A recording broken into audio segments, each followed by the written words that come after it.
Hello everyone, very good evening. Kindly confirm if audio video is clear. I hope everything is live. पहले कुछ issue चल रहा था, कुछ स्टूडेंट्स को क्लास लाइव दिखाई नहीं दे रही थी, मुझे कमेंट्स बार बार रिफ्रेश करने पड़ रहे थे. But but is it also showing in live lectures? Check कीजिए एक बार. मेरे हिसाब से लाइव लेक्चर्स में शो हो रहा है, सारी चीजें रिजॉल्व हो गई हैं. पहले वो नहीं शो हो रहा था, उसी रीजन से हम लोगों को क्लास के चैट में भी इशू फेस हो रहा था.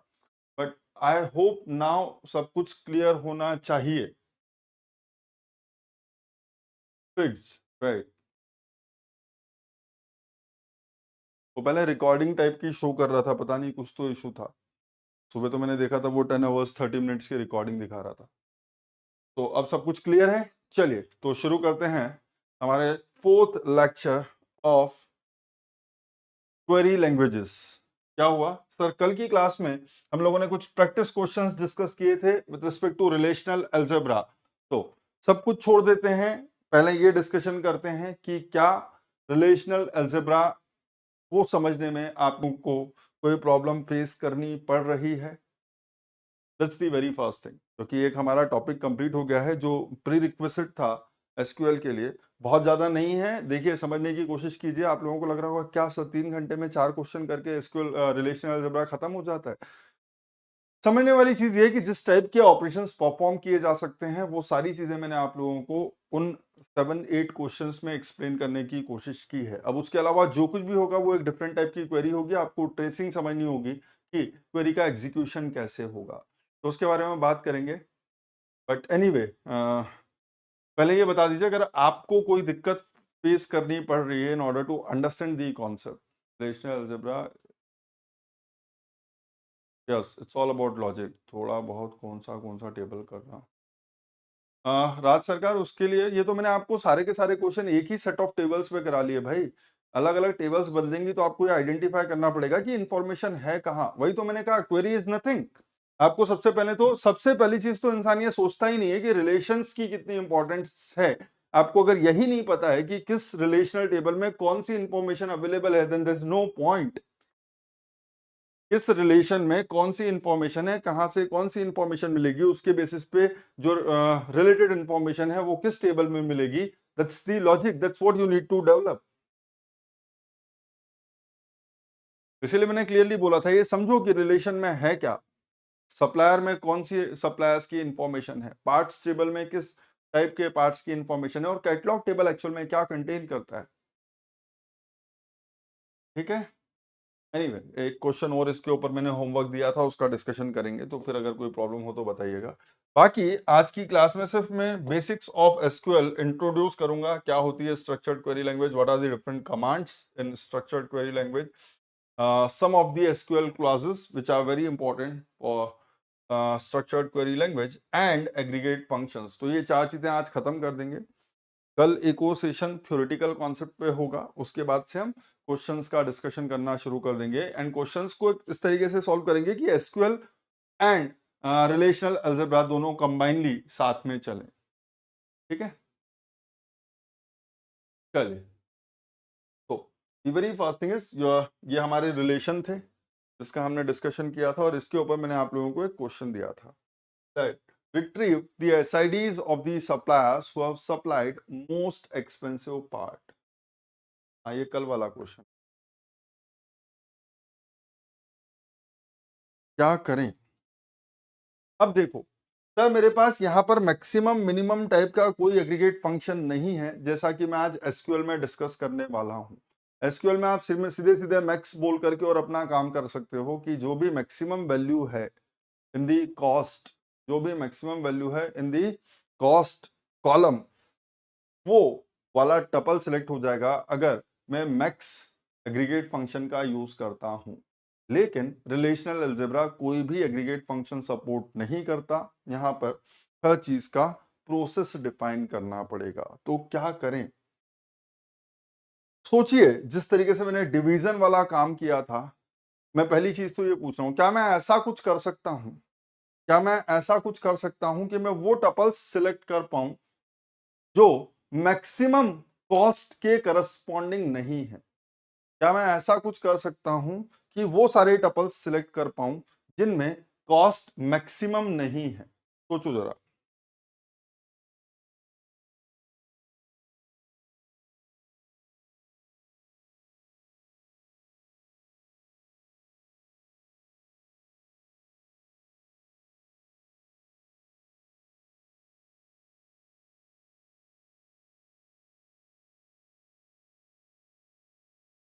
अनिकेत, तुमने शायद ये क्वेरी टेलीग्राम पे भी भेजी थी, लेकिन आई डोंट नो आपने कॉस्ट को क्यों प्रोजेक्ट करवाया। आई डिडंट अंडरस्टैंड दैट, ना। तुमने शायद इस क्वेरी का इस क्वेश्चन के लिए क्वेरी टेलीग्राम पे भी भेजी है, बट वो सही नहीं है अगर आप वही सेम चीज यहाँ पर भी बोलना चाह रहे हो। चलिए समझते हैं सर। सबसे पहले तो रिलेशन देख लेते हैं कि एक कोई भी रैंडम रिलेशन जैसे कल डिफाइन किए थे। तो सर, कॉस्ट की इंफॉर्मेशन कहाँ पर है? सारी की सारी इंफॉर्मेशन सिर्फ कैटलॉग टेबल में है, तो मैं सिर्फ कैटलॉग टेबल एक कंसिडर कर लेता हूँ। इसकी ज़रूरत नहीं है, लेकिन ये आपको समझाने में ज़्यादा हेल्प करेगी कि क्या हुआ। SID कौन सा पार्ट एंड कॉस्ट।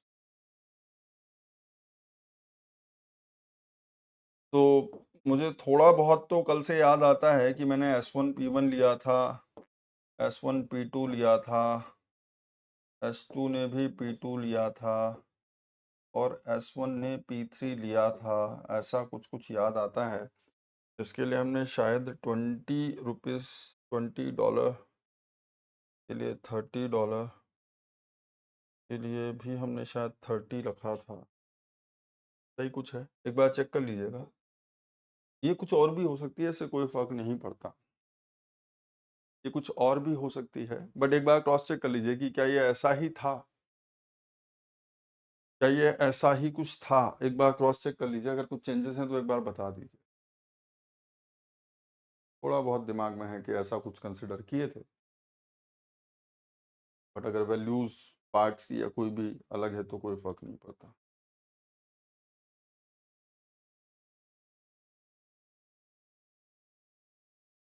पार्ट्स वगैरह सब सेम है, ओके। सर, सिर्फ कैटलॉग टेबल से इसका आंसर निकलेगा क्या? हाँ, सिर्फ कैटलॉग टेबल से इसका आंसर निकलेगा, क्योंकि किसी सप्लायर ने किस कॉस्ट पे पार्ट सप्लाई किया है उसकी इंफॉर्मेशन कैटलॉग टेबल पे है, और मैंने सिर्फ यही पूछा है कि उस सप्लायर की SID दे दो जिसने मोस्ट एक्सपेंसिव पार्ट सप्लाई किया है। तो सप्लायर ने किस किस कॉस्ट पे पार्ट सप्लाई किए हैं उसकी इंफॉर्मेशन सिर्फ कैटलॉग टेबल में है, तो आपको कहीं और जाने की जरूरत नहीं है राज। ठीक है, चलिए अब समझते हैं। सर, सबसे पहला काम मुझे जो करना पड़ेगा वो मैं आपको समझाता हूँ। सर, मुझे वो टपल्स चाहिए हैं, यहाँ पर तो सारे टपल्स हैं, ठीक है। एंड यू रियलाइज कि सर यहाँ पर दो टपल्स हैं जिनके अंदर कॉस्ट मैक्सिमम है। यहाँ पर दो टपल्स हैं जिनमें कॉस्ट मैक्सिमम है। तो सप्लायर S1 ने एक पार्ट सप्लाई किया है मैक्सिमम कॉस्ट पे, एंड S2 ने भी एक पार्ट सप्लाई किया है मैक्सिमम कॉस्ट पे। तो this is the idea. Minimum मत समझ लीजिएगा, सिर्फ समझिए कि स्टोरी कुछ ऐसी है कि ये दो टपल्स हैं जिनके अंदर कॉस्ट मैक्सिमम है। अब मैं वो टपल्स ढूंढने चाह रहा हूं जिनके अंदर कॉस्ट मैक्सिमम नहीं है।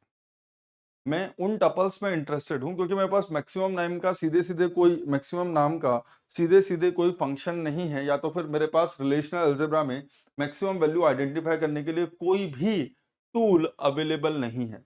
तो मैं यहां से वो टपल सेलेक्ट करना चाहता हूं जिनमें कॉस्ट मैक्सिमम नहीं है। तो सुनिए, अगर मैं यहाँ पर इस क्वेरी को कुछ इस तरीके से लिखूं, सुनिए अच्छे से समझ में आएगा। सर, कैटलॉग को C1 बोला और कैटलॉग को ही C2 बोला, इसका मतलब कैटलॉग का हर टपल खुद के साथ कंपेयर हुआ। तो अब समझिए सर, 416 टेबल्स आ जाएंगे सर, सारे हो जाएंगे।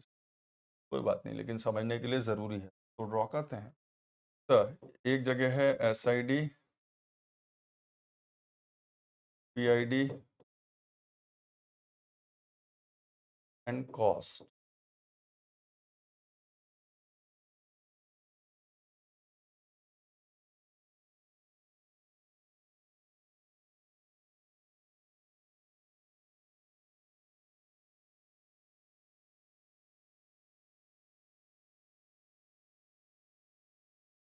तो ये जो attributes हैं, these are with respect to catalog C1, these are with respect to catalog C.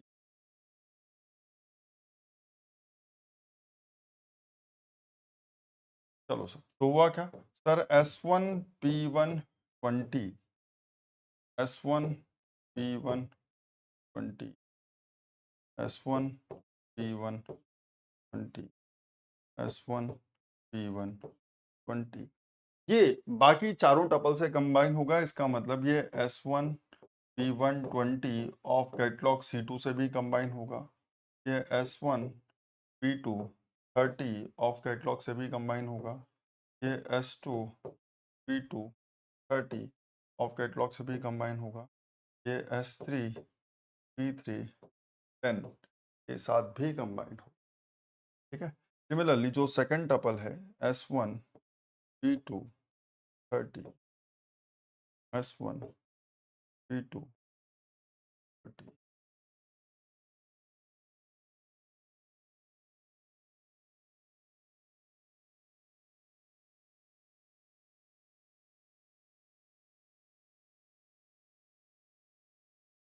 P1 equal, ये भी S1 P1 20, S1 P2 30 2 30,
ये आपके सारे टपल्स हैं। सुनिए सर, यहाँ पर एक C1 की साइड से कॉस्ट है और एक C2 की साइड से कॉस्ट है।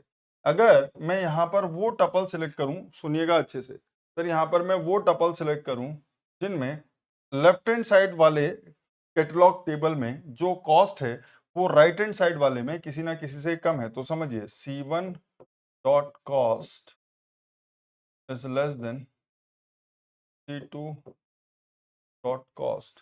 तो इस सिलेक्शन के बाद आपको जो टपल मिलेंगे, सुनिएगा अच्छे से सर, S1 P1 20 इसके तो इक्वल है, लेकिन यहां पर जो इंटरेस्टिंग फैक्ट है उसको समझिए सर। राइट साइड में जिस भी टपल के अंदर कॉस्ट मैक्सिमम होगी, जिस भी टपल के अंदर कॉस्ट मैक्सिमम होगी, वो खुद कभी भी सिलेक्ट नहीं होगा, वो टपल खुद कभी भी सिलेक्ट नहीं होगा। क्यों? हमने बोला है कि C1 dot cost C2 dot cost से कम होनी चाहिए, और जो मैक्सिमम कॉस्ट है वो किसी दूसरी कॉस्ट, इसका मतलब खुद के इक्वल हो सकती है, लेकिन वो किसी से कम नहीं हो सकती। हाँ या नहीं? अगर मैं बोलूं कि C1 dot cost should be less than C2 dot cost, so इस सिलेक्शन के बाद वो सारे टपल्स सिलेक्ट हो जाएंगे जिनमें C1 के अंदर कॉस्ट की वैल्यू C2 के अंदर कॉस्ट की वैल्यू से कम होगी। अगर जो बेसिक इंस्टिंक्ट है उसको समझने की कोशिश करो, तो जिस टपल ऑफ कैटलॉग टेबल में कॉस्ट मैक्सिमम है उसकी कॉस्ट किसी से कम हो ही नहीं सकती, उसकी कॉस्ट किसी से कम हो ही नहीं सकती। तो ये चारों के चारों टपल सिलेक्ट नहीं होंगे, क्योंकि जो मैक्सिमम कॉस्ट है वो कभी भी किसी से कम नहीं हो सकती।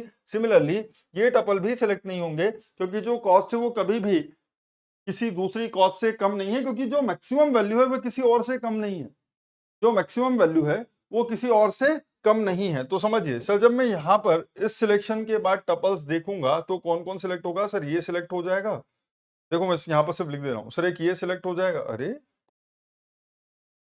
चलिए sir 20 equal to 20 not selected, ये सिलेक्ट नहीं होगा एक्चुअल में, इसीलिए नहीं चल रहा था वो, ये सिलेक्ट हो जाएगा सर। यहाँ पर कॉस्ट 20 है, यहाँ पर 30 है, ये भी सिलेक्ट हो जाएगा, यहाँ पर 20 है, यहाँ पर 10 है, ये सिलेक्ट नहीं होगा, यहाँ पर तो ये मैक्सिमम है, इनमें से कोई भी सिलेक्ट नहीं होगा, ठीक है, इनमें से भी कोई भी सिलेक्ट नहीं होगा। फिर सर S3P3 10, सर इसकी कॉस्ट तो मिनिमम है, तो ये सब खुद के करस्पॉन्डिंग सिलेक्ट नहीं होगा, क्योंकि उसकी कॉस्ट खुद के तो बराबर है लेकिन बाकी सबसे कम है, लेकिन बाकी सबसे कम है। अब ये जो सिलेक्टेड टपल्स हैं, सुनिए इनके अंदर आया क्या सर, वो वाला टपल जिसके अंदर कॉस्ट मैक्सिमम थी उसके करस्पॉन्डिंग कोई भी सिलेक्शन नहीं हुआ, ना तो यहां से ना यहां से।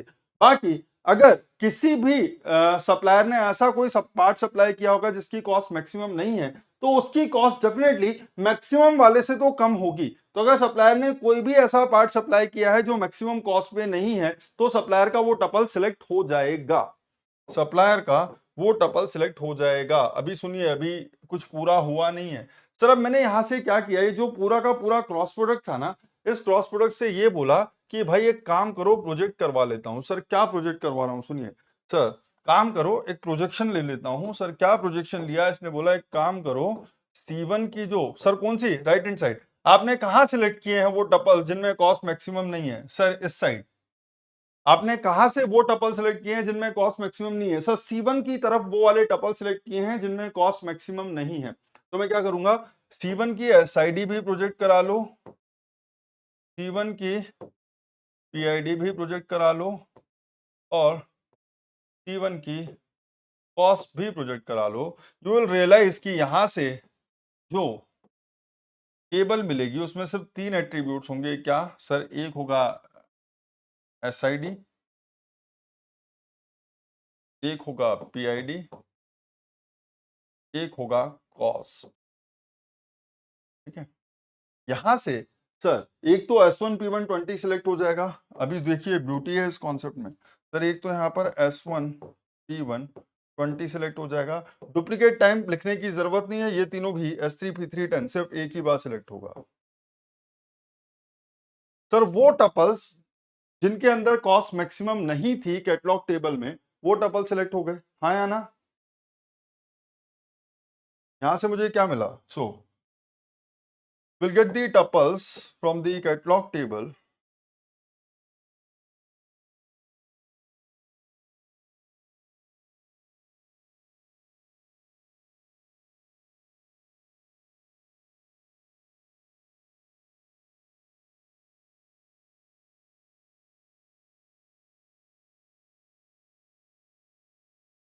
in which the cost is not maximum.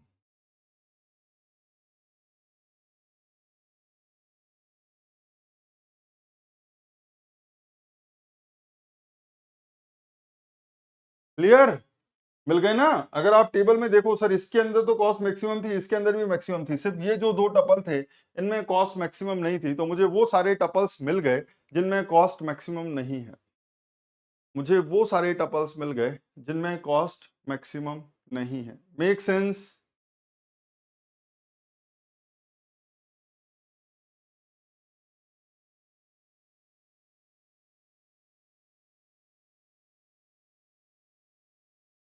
ठीक है, अब देखो, बहुत बढ़िया कॉन्सेप्ट, तो यहां तक तो आ गया।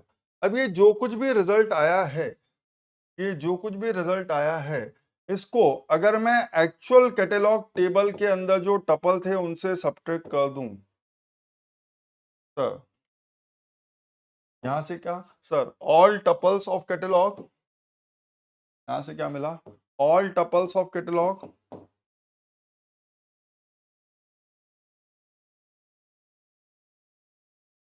minus the tuples which are not with respect to maximum cost.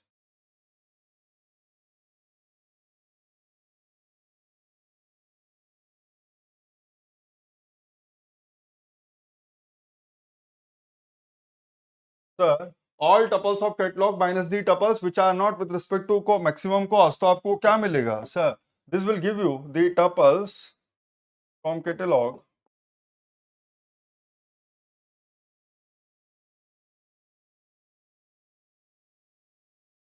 with respect to maximum cost, yes or no?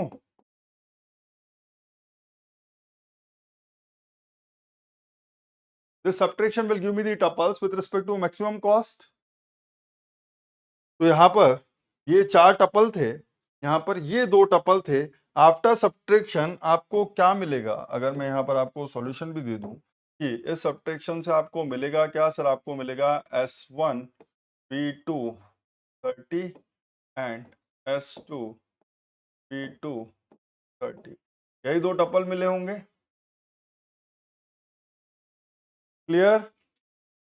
तो जो सारे के सारे टपल्स थे उसमें से जो मैक्सिमम कॉस्ट के नहीं थे वो हटा दूं, तो जिनमें कॉस्ट मैक्सिमम थी वो टपल्स बच जाएंगे। Finally the last thing that you need to do is कि ये जो पूरा का पूरा सब्ट्रैक्शन के बाद रिजल्ट आया है ना, हम इंटरेस्टेड किस में थे सर? हम इंटरेस्टेड थे एसआईडी में। ये जो पूरा का पूरा सब्ट्रैक्शन के बाद रिजल्ट आया है, इसमें से मैं सिर्फ और सिर्फ एसआईडी प्रोजेक्ट करवा लेता हूँ। इसमें से मैं सिर्फ और सिर्फ एसआईडी प्रोजेक्ट करा लेता हूं, तो मुझे रिजल्ट मिल जाएगा S1 एंड S2। ये वो 2 एसआईडीज हैं जिन्होंने मोस्ट एक्सपेंसिव पार्ट सप्लाई किया है। ये वो 2 एसआईडीज हैं जिन्होंने मोस्ट एक्सपेंसिव पार्ट सप्लाई किया है। Make sense?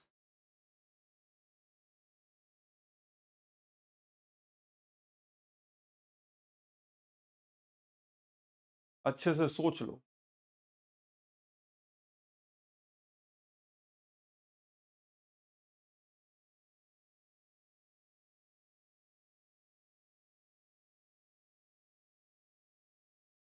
सर मुझे वो टपल्स चाहिए थे जिनमें कॉस्ट मैक्सिमम है, लेकिन ऐसा ढूंढने के लिए आपके पास कोई टूल अवेलेबल नहीं है, तो आपने वो टपल्स ढूंढ लिए जिनमें कॉस्ट मैक्सिमम नहीं है।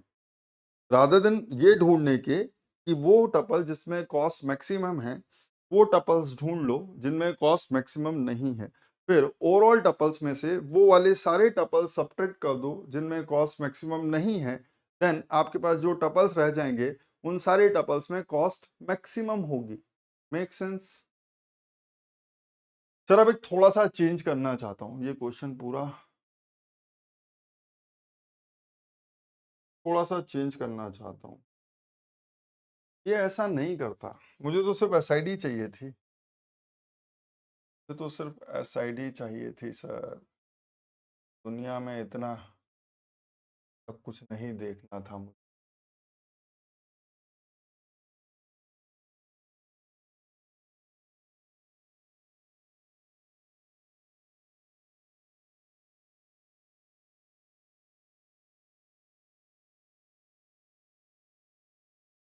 सर अगर मैं यहाँ से ये जो पूरे टपल सिलेक्ट हुए थे, ये जो पूरे टपल सिलेक्ट हुए थे जिनके अंदर C1 तरफ में कॉस्ट मैक्सिमम नहीं थी, अगर मैं वहां से C1 तरफ की सिर्फ एसआईडी ले लेता, इसका मतलब ये वो सप्लायर हैं जिन्होंने मोस्ट एक्सपेंसिव पार्ट सप्लाई नहीं किया है। अगर मैं इन एसआईडीज को सब्ट्रैक्ट कर देता कैटलॉग टेबल में जो एसआईडीज हैं उनसे, तो क्या ये आंसर सही होता? और नहीं होता तो क्यों नहीं होता? होता तो क्यों होता, या किस सिचुएशन में होता, बताइए।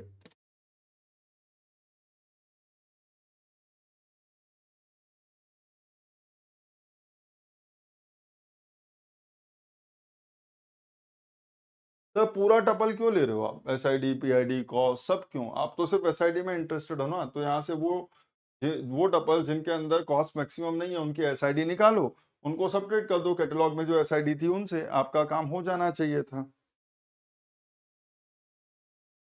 तो ये सही है या गलत?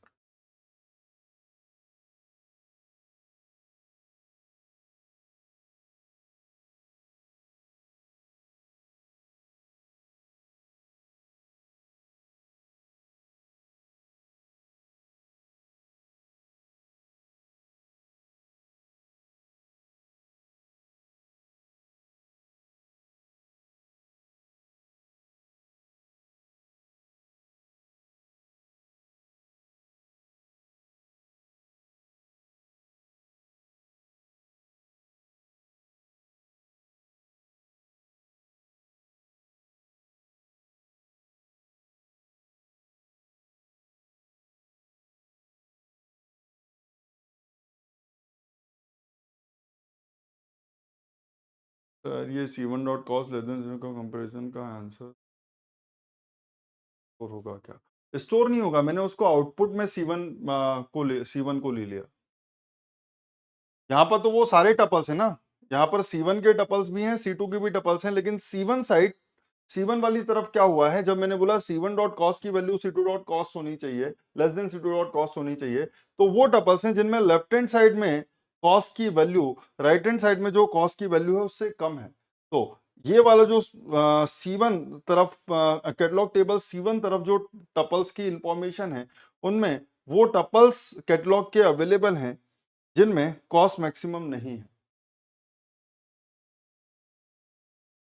रिजल्ट मत बोलिए, result C1 dot cost less than C2 dot cost में कहीं भी C1 या C2 तरफ स्टोर नहीं होगा, वो सारे के सारे टपल सिलेक्ट हो जाएंगे, वो सारे के सारे टपल सिलेक्ट हो जाएंगे C1 क्रॉस C2 से। लेकिन जब मैंने यहाँ पर सिर्फ एक तरफ की SID, PID और कॉस्ट प्रोजेक्ट करा ली, तो मुझे सिर्फ इधर से ही वो इंफॉर्मेशन मिलेगी जिसमें कॉस्ट की वैल्यू इस कैटलॉग टेबल में किसी और टपल की कॉस्ट की वैल्यू से कम है, या तो फिर मैक्सिमम वाले से जिसकी भी वैल्यू कम है, वो सारे टपल्स मुझे मिल गए।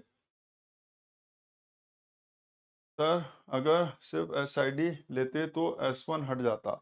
यस, अगर सिर्फ SID लेते तो S1 हट जाता। सुनिएगा सर, यहाँ पर एक्चुअल में क्या होगा, यहाँ पर मैं टपल वाइज सब्ट्रैक्शन कर रहा हूँ, यहाँ पर मैं क्या कर रहा हूँ, सिचुएशन में टपल वाइज सब्ट्रैक्शन कर रहा हूँ। इसका मतलब वो सारे टपल्स जो मैक्सिमम कॉस्ट के करस्पॉन्डिंग नहीं है, वो टपल सब्ट्रैक्ट हो रहे हैं ओवरऑल टपल्स ऑफ कैटलॉग से। इसका मतलब रिजल्ट में वो रिलेशन बचेंगे, रिजल्ट में वो टपल्स बचेंगे which are with respect to maximum cost.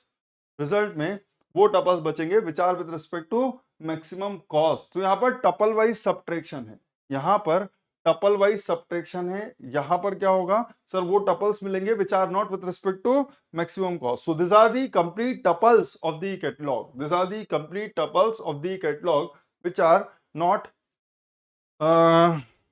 with respect to maximum cost. So from the overall tuples, if we select the tuples which are not with respect to maximum cost, we will be left with the tuples जिनके अंदर maximum cost है, और मैं वहां से SID निकाल लूंगा। लेकिन जब मैं ये करूंगा तो होगा क्या, जब मैं ये करूंगा तो होगा क्या, जब मैं यहाँ पर SID को प्रोजेक्ट कराऊंगा तो मैं एक्चुअल में वो SIDs प्रोजेक्ट करूंगा जिन्होंने मैक्सिमम कॉस्ट से कम कॉस्ट पे कोई ना कोई पार्ट बेचा है।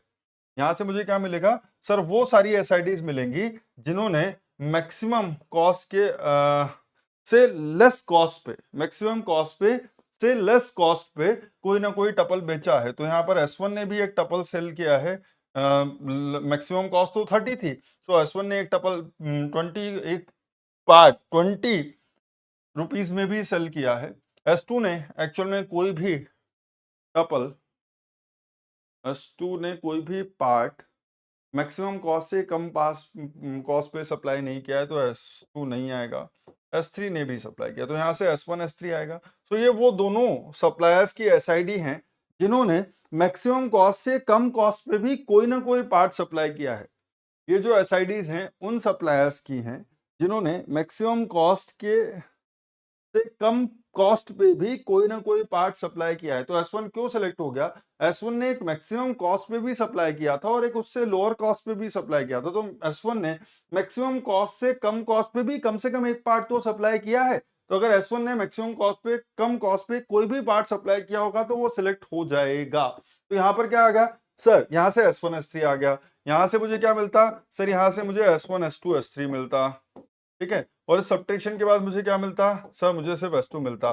सो प्लीज ट्राई टू अंडरस्टैंड, वो सप्लायर जिसने मैक्सिमम कॉस्ट पे कोई पार्ट सप्लाई किया है, वो सप्लायर जिसने मैक्सिमम कॉस्ट पे पार्ट सप्लाई किया है, अगर उसने उसके अलावा लोअर कॉस्ट पे कोई और पार्ट सप्लाई ना किया होता, अगर ऐसा कोई कंडीशन होती क्वेश्चन में, अगर ऐसी कोई कंडीशन होती क्वेश्चन में कि आपका जो सप्लायर है वो सिर्फ एक ही पार्ट सप्लाई कर सकता है, अगर ऐसी कोई कंडीशन होती कि आपका जो सप्लायर है वो एक ही पार्ट सप्लाई कर सकता है, तो अगर सप्लायर ने कोई पार्ट मैक्सिमम कॉस्ट पे सप्लाई किया होता तो उसने कोई और पार्ट लोअर कॉस्ट पे फिर सप्लाई कर ही नहीं सकता था, ठीक है। सो अगर ऐसी कंडीशन होती कि सप्लायर ने अगर कोई एक पार्ट सप्लाई किया है मैक्सिमम कॉस्ट पे तो वो दूसरा पार्ट सप्लाई नहीं कर सकता, तब ये क्वेरी सही काम कर जाती, तब ये क्वेरी सही काम कर जाती। क्यों, क्योंकि अगर किसी ने मैक्सिमम कॉस्ट पे कोई पार्ट सप्लाई किया होता और उसने खुद कोई दूसरा पार्ट उससे कम कॉस्ट पे सप्लाई नहीं किया होता, तो इस एसआईडी में वो सप्लायर जिसने मैक्सिमम कॉस्ट पे पार्ट सप्लाई किया है वो कभी प्रोजेक्ट होता ही नहीं। जैसे यहाँ पर S2 ने सिर्फ एक ही पार्ट सप्लाई किया है मैक्सिमम कॉस्ट पे, वो कभी प्रोजेक्ट नहीं हुआ। लेकिन ये S1 क्यों आया? ये S1 इस मैक्सिमम कॉस्ट वाले टपल के कारण नहीं आया। ये S1 इसलिए आया क्योंकि इसने मैक्सिमम कॉस्ट से कम कॉस्ट पे भी कोई पार्ट सप्लाई किया है। तो अगर सप्लायर ने मैक्सिमम कॉस्ट से कम कॉस्ट पे भी कोई पार्ट सप्लाई किया हो तो फिर ये क्वेरी काम नहीं करेगी। जिस सप्लायर ने मैक्सिमम कॉस्ट पे पार्ट सप्लाई किया है, अगर उसने उससे लोअर कॉस्ट पे कोई और पार्ट भी सप्लाई किया होगा, जिस सप्लायर ने मैक्सिमम कॉस्ट पे पार्ट सप्लाई किया है, अगर उस सप्लायर ने लोअर कॉस्ट पे कोई और पार्ट सप्लाई किया होगा, then this query will not work.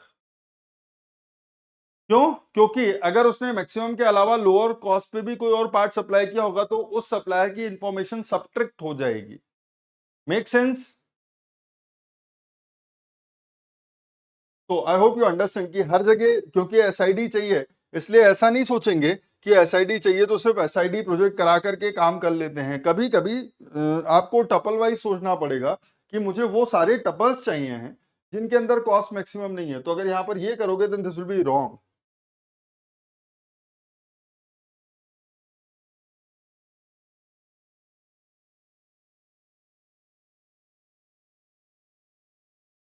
यहाँ पर टपल वाइज सब्ट्रैक्शन हुआ है, आपको फाइनली वो टपल्स मिलेंगे जिनमें कॉस्ट मैक्सिमम है।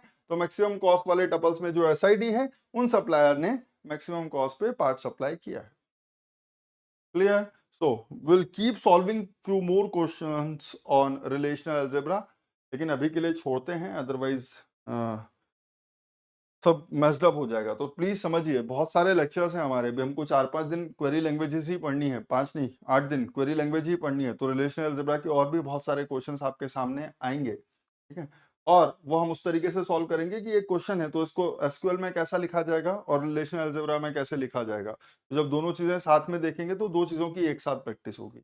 अगर टेबल बनाकर देगा एग्जाम में तभी सोच पाएंगे, ऐसे टेबल बना करके नहीं देगा अनिकेत, टेबल बना करके नहीं देगा आपको।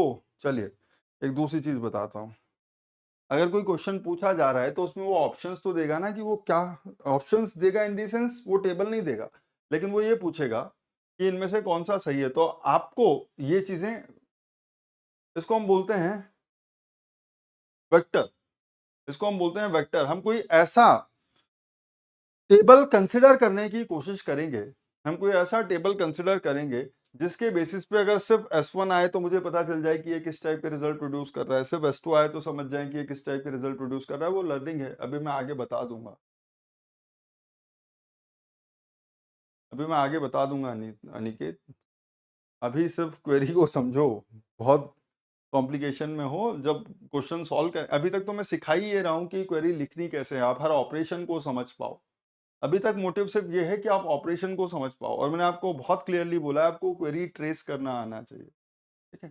तो अगर आपने एक रैंडम टेबल बनाई होती जिसके अंदर ऐसा बोल दिया होता, क्या सर S1 लिया, इसने 10 रुपीज में कोई पार्ट बेचा है, S2 लिया, इसने 20 में पार्ट बेचा है, इसके ऊपर काम करोगे तो गलत आंसर, गलत आ जाएगा, आंसर गलत आ जाएगा।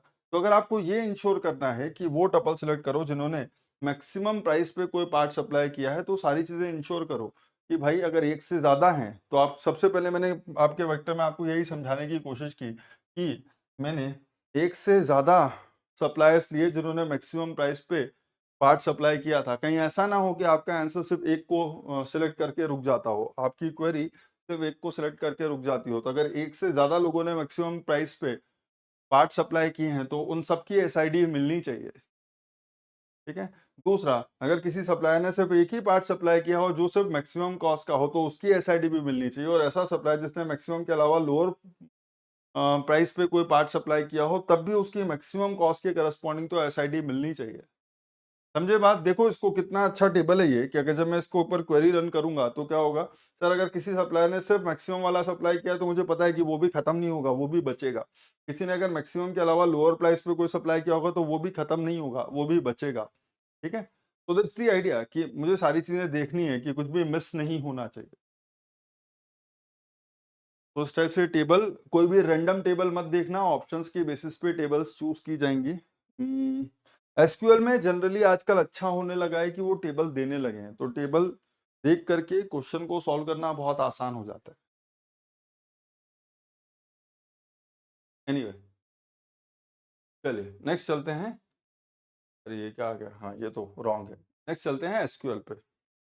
What is this SQL? Structured query language.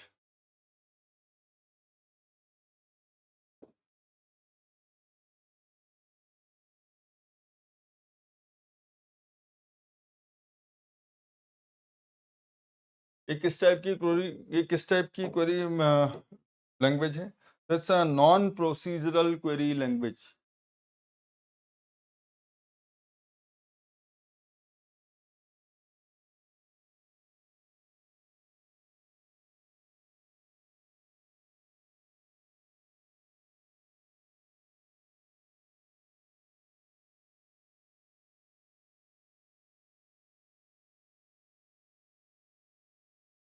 SQL बोलते थे इसको, structured English query language, SEQL, क्योंकि ये इंग्लिश के लैंग्वेज जैसी दिखती है। चलो अब देखते हैं sir, what are the commands in SQL, what are the different commands in SQL जिनका हम यूज करेंगे। तो सबसे पहले तो ये सेपरेशन कर देते हैं। चलो सर क्या है?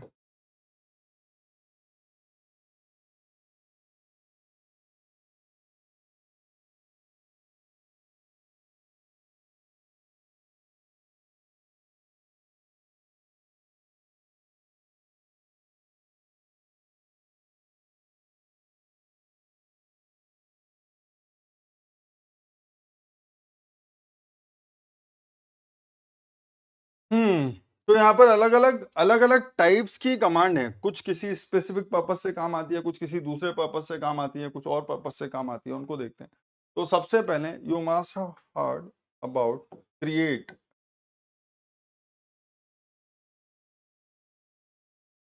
किसने बिल्कुल भी एसक्यूएल नहीं पढ़ा है? पहले तो ये बता दो। ऐसे कितने हैं जिन्होंने बिल्कुल भी एसक्यूएल नहीं पढ़ा है?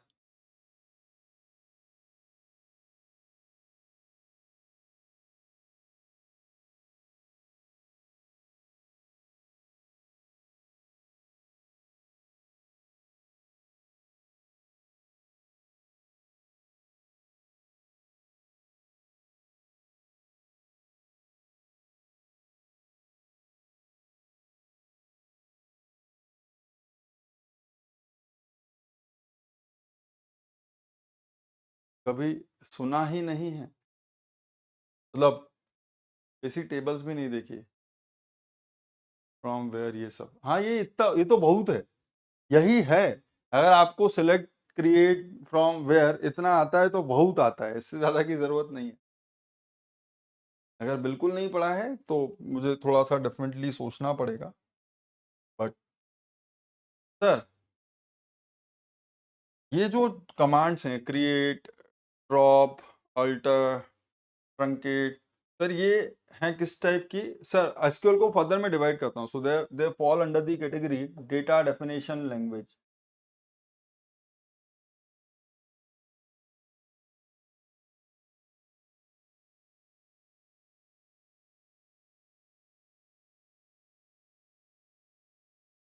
तो इसको बोलते हैं DDL, data definition language. Clear? अब इसके बाद क्या करेंगे सर? इसके बाद दूसरे टाइप की जो कमांड आती है वो आती है इंसर्ट, डिलीट, एटसेट्रा। तो इंसर्ट इनटू, जिस टेबल में इंसर्ट करना है, डिलीट फ्रॉम। यहाँ पर जो ड्रॉप है ये पूरी की पूरी टेबल को डिलीट करने के काम में आता है, और जो डिलीट कमांड है वो सिर्फ और सिर्फ किसी स्पेसिफिक टपल को डिलीट करने के काम में आती है। कि पूरी टेबल को डिलीट करना है तो यू विल हैव टू से ड्रॉप। अगर आपको किसी स्पेसिफिक टपल को या किसी स्पेसिफिक किसी स्पेसिफिक टपल को डिलीट करना है तो you will say delete. You can also update the values. तो सर इससे क्या होगा? इससे आपका जो डेटाबेस है उसका स्ट्रक्चर डिफाइन होगा। यहां जो दिखाई दे रहा है इससे क्या होगा? सर ये किस टाइप की कमांड्स है? सर ये है डेटा मैनिपुलेशन लैंग्वेज। ये किस टाइप की कमांड है? इनको हम डेटा मैनिपुलेशन लैंग्वेज की फॉर्म में डालते हैं कि इनका यूज करके आपकी टेबल का डेटा मैनिपुलेट हो सकता है, आपकी टेबल का डेटा मैनिपुलेट हो सकता है, क्रिएट से टेबल बनेगी। अब जब तक क्रिएट कमांड का यूज नहीं करोगे, अब तक जब तक क्रिएट कमांड का यूज नहीं करोगे, तब तक there will be no database from the specified name जो आप यूज कर रहे हो। जैसे ही आपने ड्रॉप टेबल नेम डिफाइन किया, तो वो पूरी की पूरी टेबल जो आपने बनाई थी डेटाबेस में, वो पूरी की पूरी डिलीट हो जाएगी। अल्टर में you may add some extra attributes in the existing table, you may delete the existing attributes from the table. Truncate will be for some other purpose. Insert sir, हम tuple को अगर किसी को insert करना चाहें, already existing table में एक नया टपल डालना चाहें तो इंसर्ट, ऑलरेडी एग्जिस्टिंग टेबल से कोई एग्जिस्टिंग टपल डिलीट करना चाहें तो डिलीट। अगर मैं किसी पर्टिकुलर टपल में या तो फिर सारे के सारे टपल्स में किसी स्पेसिफिक एट्रीब्यूट की वैल्यू को अपडेट करना चाहूं तो अपडेट एटसेट्रा। तो जनरली हमको इसकी जरूरत नहीं है, हमको इसकी जरूरत नहीं है, हम कुछ और ही पढ़ने वाले हैं सर हम एकदम ही डिफरेंट टाइप की चीज पढ़ने वाले हैं। आप लोगों को लग रहा है कि हमको इन सब चीजों की जरूरत है? नहीं सर, ये जो कुछ भी यहाँ पर मैं डिफाइन कर रहा हूँ, इनकी डेफिनेशंस दे दूंगा एक स्लाइड में कि भाई ये होता है, ये होता है, ये होता है, उससे ज्यादा की आपको जरूरत है ही नहीं। So this falls under the category of data manipulation language.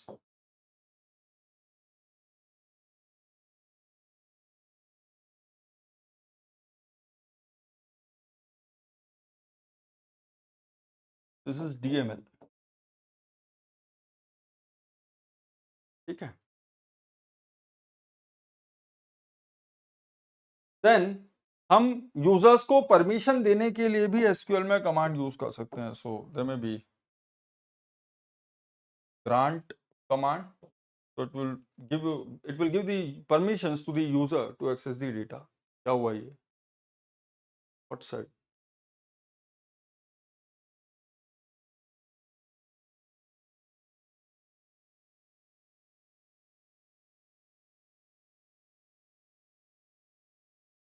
Revoke। Sir ये किस टाइप की कमांड्स हैं? सर ये आपके एग्जिस्टिंग यूजर्स को परमिशन देने के काम में आती हैं। तो ये क्या है? अगर आप डेटाबेस के ऊपर कुछ कंट्रोल सेट करना चाहते हो, that who can do what, so these are known as data control language।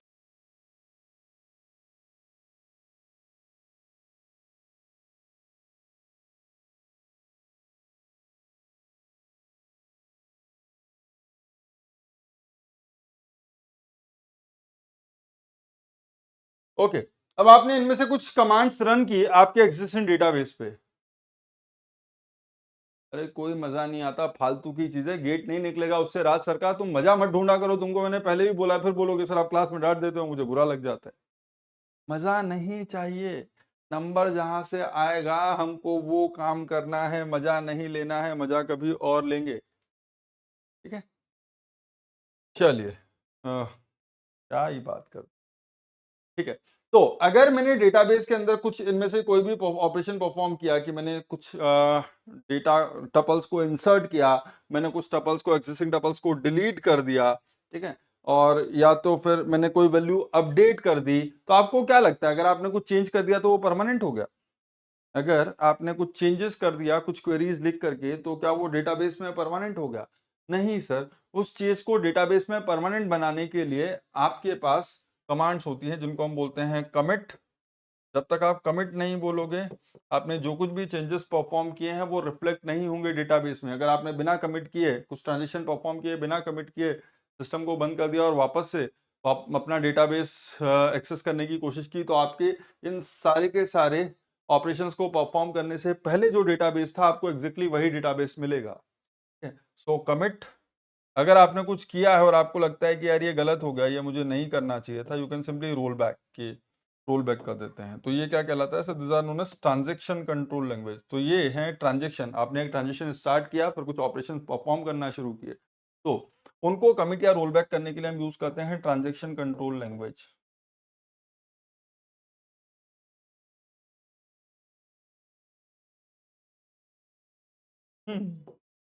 इनमें से कोई भी काम का नहीं, जितना मैंने अभी तक लिखा इनमें से कोई भी काम का नहीं है। तो फिर क्या काम का है सर? सिर्फ एक कमांड काम की है, that is known as select. और select command is with respect to data query language.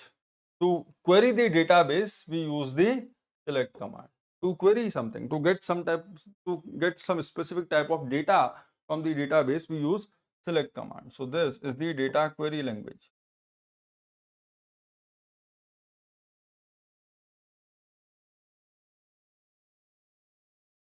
तो यूज होगी data query language will be use to query the data, कि मुझे इस टाइप का डेटा चाहिए डेटाबेस से, तो जिस टाइप का डेटाबेस चाहिए डेटाबेस से उस टाइप की कमांड लिखनी पड़ेगी यूजिंग सिलेक्ट, उस टाइप की कमांड लिखनी पड़ेगी यूजिंग सिलेक्ट। क्लियर? हाँ, ऑटो हो जाता है अगर आप वर्जन्स पे डिपेंड करता है।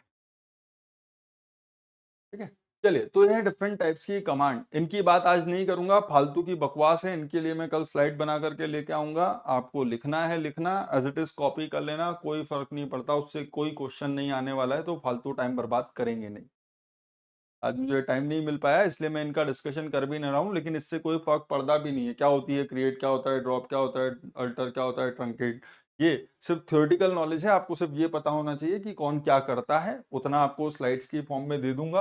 हम लोगों को जो बेसिक डिस्कशन करना है वो किसके ऊपर करना है सर? हमको सारा का सारा डिस्कशन करना है सिलेक्ट कमांड के ऊपर, क्योंकि हमसे जो कुछ भी पूछा जाएगा, हमसे जो कुछ भी पूछा जाएगा वो सिर्फ और सिर्फ सिलेक्ट कमांड का पार्ट होगा। क्लियर? तो अब बात करते हैं क्लॉजेस इन एसक्यूएल। कौन कौन से क्लॉज होते हैं बताओ फटाफट, कुछ लोग तो नाम ले रहे थे। Select from where, update, what clause,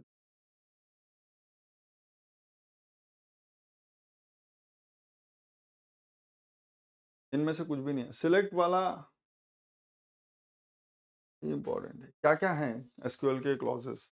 तो बहुत सारे क्लॉजेस हैं, लेकिन जो बेसिक एसक्यूएल क्लॉजेस हैं वो कौन कौन से हैं और भी बताऊंगा आगे, छोड़ूंगा नहीं, लेकिन अभी हम जिन चीजों का डिस्कशन करेंगे उन पे चलते हैं सबसे पहले। तो the very first clause will be from, कि आपको जो डेटा एक्सेस करना है वो कहाँ से एक्सेस करना है, from what tables you want to access the data, then where, जिस टेबल से एक्सेस करना चाहते हो उसमें क्या कंडीशन स्पेसिफाई करना चाहते हो, कि कौन से टपल सिलेक्ट होंगे, फ्रॉम वेयर, देन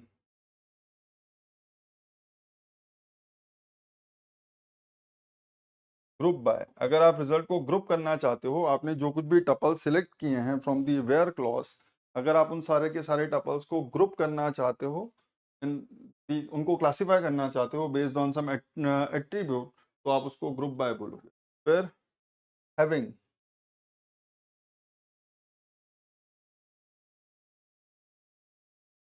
देखो दो चीजें हैं, आपकी जो वेयर क्लॉज की कंडीशन है वो पूरी की पूरी टेबल पे लगती है, आपकी जो वेयर क्लॉज की कंडीशन है वो पूरी की पूरी टेबल पे लगती है, लेकिन हैविंग क्लॉज की जो कंडीशन है वो सिर्फ और सिर्फ स्पेसिफिक ग्रुप पे लगती है जिस पे आप लगाना चाहते हो। So from where group by having order bye,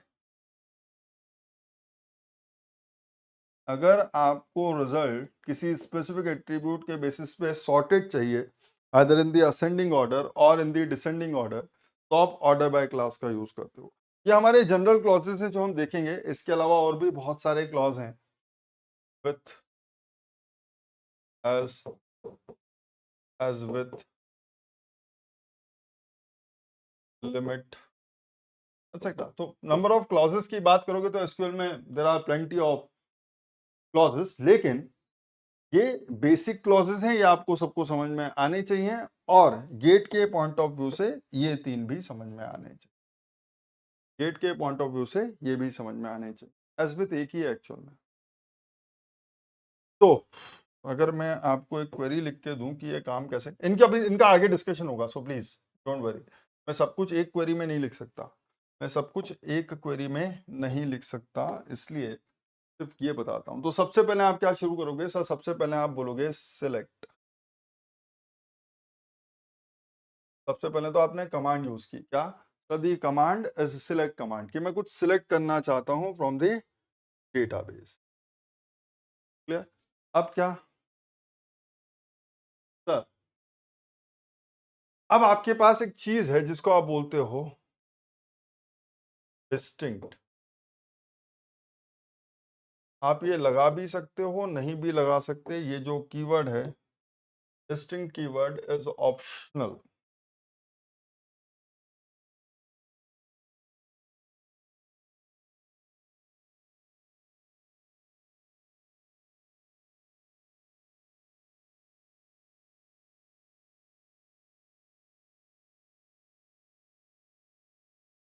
क्या होगा? If we use distinct then we will get the unique values, duplicate tuples नहीं आएंगे।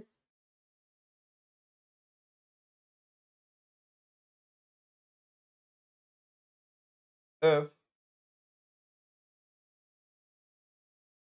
distinct keyword is used,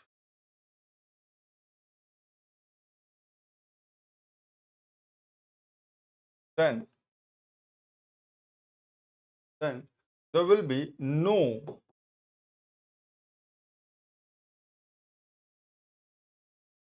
duplicate tuples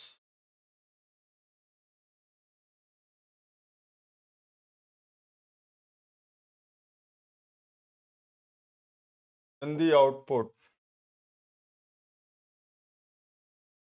Will be no duplicate tuples in the output. अगर आपने distinct keyword use नहीं किया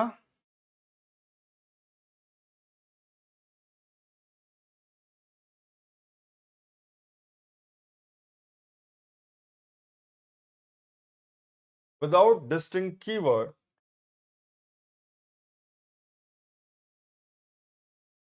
SQL query may produce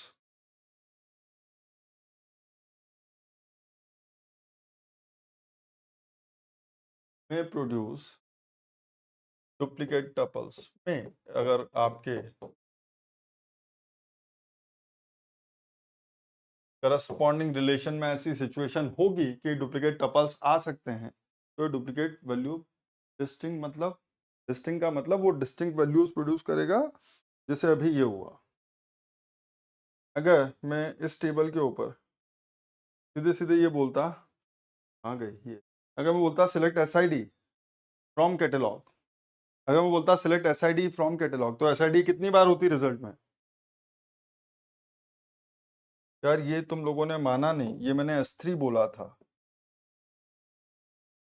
S3 है ये, मैंने बाद में पूरा S3 समझ के किया है, तो प्लीज S3P310 ये S3 है, देखो बताया ही नहीं आप,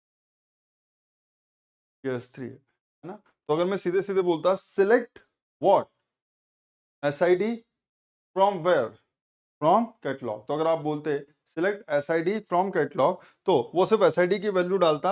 S1 दो बार है तो रिजल्ट में भी S1 दो बार होता है, S2 एक बार है तो एक बार होता है, S3 है तो एक बार होता। ये आता आपका अगर आप विदाउट डिस्टिंक्ट यूज करते तो। अगर आप बोलते सिलेक्ट डिस्टिंक्ट SIDs, अगर आप बोलते थे सिलेक्ट डिस्टिंक्ट SIDs, तो जो वैल्यूज आते, जो टपल्स आते, वो यूनिक होते, कभी भी डुप्लीकेट टपल्स प्रोड्यूस नहीं होते। अगर एक बार S1 प्रोड्यूस, क्या लिख देता है यार, अगर एक बार S1 प्रोड्यूस हो चुका है तो दूसरी बार S1 प्रोड्यूस नहीं होगा। क्लियर? चलिए भाई, कोई दिक्कत नहीं, अरे दुखी मत हुआ करो, ये सब बकवास चीजें हैं, ये इतना सारा करेंगे ना कि कोई फर्क ही नहीं पड़ेगा।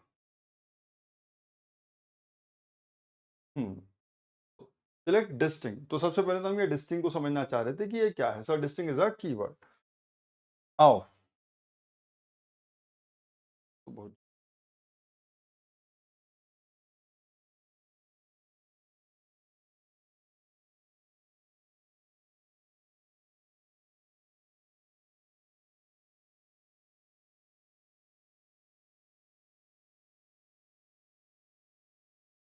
ये आपको दिखता है सिलेक्ट क्लॉज, लेकिन ये इसका ऑर्डर जब एग्जीक्यूशन बताऊंगा, इसीलिए बोल रहा हूं कि आप कभी भी ये मत सोच। सबसे इंपॉर्टेंट चीज जो है वो ये समझना that what will be the order of execution, what will B order of execution. तो अब अगर मैं यहाँ पर बोलूं कि सिलेक्ट वाला कमांड कब एग्जीक्यूट होगा, सर सिलेक्ट वाला तो सबसे लास्ट में होगा, सिलेक्ट वाला तो सबसे लास्ट में होगा। लिखते चाहे सबसे पहले इसको है, लेकिन ये काम सबसे लास्ट में करेगा।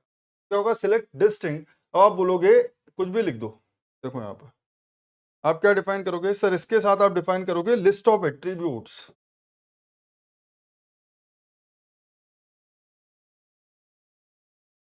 I don't know how many attributes are there in the relation, but you require some specific attributes A1, A2, A3, etc. So ये सब क्या है sir? These are the list of attributes required in the output.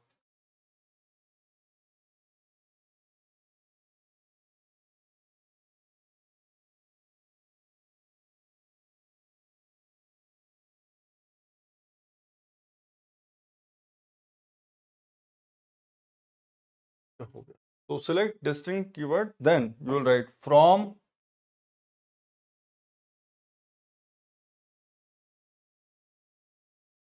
select के बाद from और फिर क्या करोगे सर, यहाँ पर बहुत सारे रिलेशंस के नाम दोगे।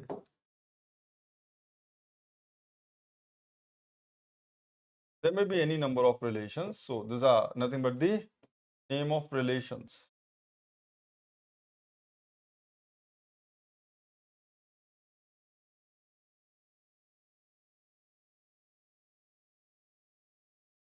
जिनके ऊपर आपको काम करना है। जैसे मैं कैटलॉग और पार्ट टेबल को अगर क्रॉस प्रोडक्ट करने की बात कर रहा था तो मैं लिखूंगा कैटलॉग कॉमा, मैं लिखूंगा कैटलॉग कॉमा पार्ट्स। तो अगर मैंने फ्रॉम के साथ में कुछ भी लिखा है इन दी कॉमा तो आप इसको समझ सकते हो that you can consider it as cross product.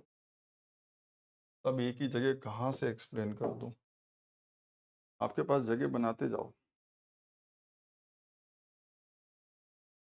अगर मैं इसकी बात करूं कि सर ये क्या है, तो अगर इसको आप एक तरीके से विजुलाइज करो then this is somewhere equivalent to R1 cross R2 cross etcetera up to RM of relational algebra. So from R1, R2, R3 up to RM is actually equivalent to cross product of all these relations in the relational algebra. अगर मैं select distinct, अगर मैं यहाँ पर select distinct की बात कर रहा हूँ तो ये select distinct is actually equivalent to what? So this select distinct is equivalent to project A1, A2, AN equivalent to select. Select is equivalent to projection. सुनिए वहां यहाँ कंफ्यूजन है। सिलेक्ट है सर, वहां पे भी तो सिलेक्ट था, वहां का सिलेक्ट कंडीशन आपका सिलेक्ट, वहां का जो सिलेक्ट था वो यहाँ के वेयर के इक्वल है। यहाँ पर सिलेक्ट इज अ कमांड, यहाँ पर select is a command. Clear? So from will be equal to cross product. अब आप क्या डिफाइन करोगे सर? नेक्स्ट आएगा वेयर, और इसमें स्पेसिफाई क्या करोगे सर? कंडीशन। जो भी आपको जस्टिफाई करवानी हो आपके टपल्स के ऊपर। So this where is actually equivalent to what? So this is equivalent to select and condition. जो हम प्रोजेक्शन में सिलेक्ट यूज करते थे, सॉरी जो हम रिलेशनल अलजेब्रा में सिलेक्ट यूज करते थे, उसके इक्विवेलेंट एसक्यूएल में आपके पास वेयर क्लॉज है, उसके इक्विवेलेंट आपके पास वेयर क्लॉज है। So will write select some attributes from this relations where certain conditions are satisfied, then you may have something called group by.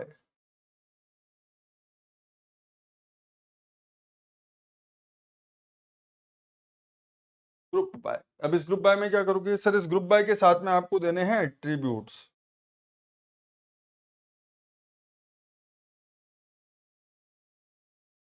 Group bye के साथ में आपको देने हैं एट्रीब्यूट्स जिसके बेसिस पे आप वेयर क्लॉज के रिजल्ट को ग्रुप करना चाहते हो। कईयों को समझ में नहीं आएगा ये, जिन्होंने एसक्यूएल नहीं पढ़ा है वो अभी इसके ऊपर फोकस ना करें, बस ये समझ लें there is a concept of group by.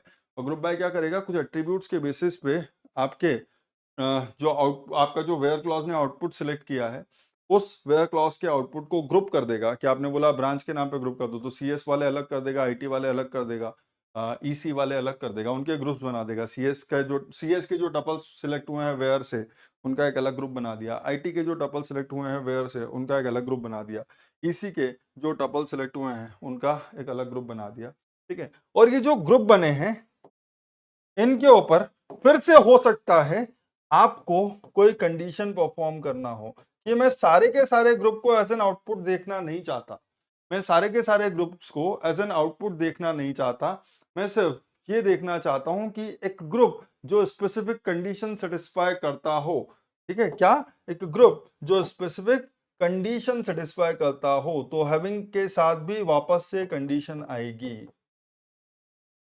Having के साथ भी वापस से कंडीशन आएगी, ठीक है। So having condition and finally you may use order by.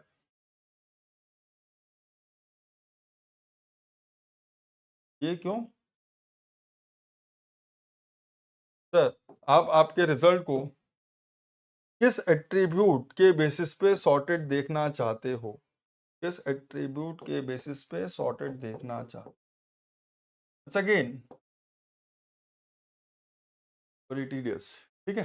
चलिए, तो ये सारी की सारी चीजें हैं sir, you will have a select that select certain things from those relations where certain conditions are satisfied, from all those tuples in which those conditions are satisfied, group them based on certain attributes. Now when you have grouped them based on certain attributes, try to select the groups which are satisfying these conditions. If you have selected the groups which are satisfying this condition, then order those based on or sort them based on the specified attribute and finally project the result. तो ये उल्टा चलता है, ये उल्टा चलता है। सबसे पहले आप रिलेशन उठाओगे फ्रॉम, फिर जाओगे वेयर पे, फिर जाओगे ग्रुप बाय पे, फिर हैविंग कंडीशन लगाओगे, फिर ऑर्डर पे, and finally you will go and you will select those tuples.